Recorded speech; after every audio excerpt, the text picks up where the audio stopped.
Good afternoon, Mommykins Garden. This is a request on how to make the moringa tea. So let me show you how.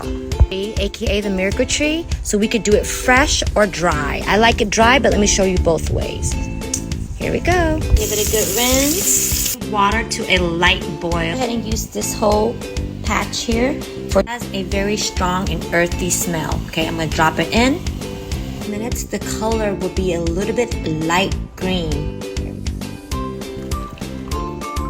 I don't know if you can see, but it's a little green. There you go. It's a little translucent green. You can add a little honey or lime to it. It's up to you. I'm going to show you what the dry one. This is the dry version. Okay, I have hot water here.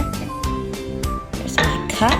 I'm just going to use the same amount of handful that's dry, but I'm going to take it really careful. I don't want no big branch. I just want the dry leaves, okay? About a tablespoon. See how it's coming right off? There you go. Just the leaves, no branch, okay? Little branch is okay, but not thick branch. Pull it down lightly like this, and it's gonna start coming down, see? Just like that. Let it steep for 2 to 3 minutes. Here's the tea. It's super good for you, okay? But you cannot drink it every day. Do it every other day.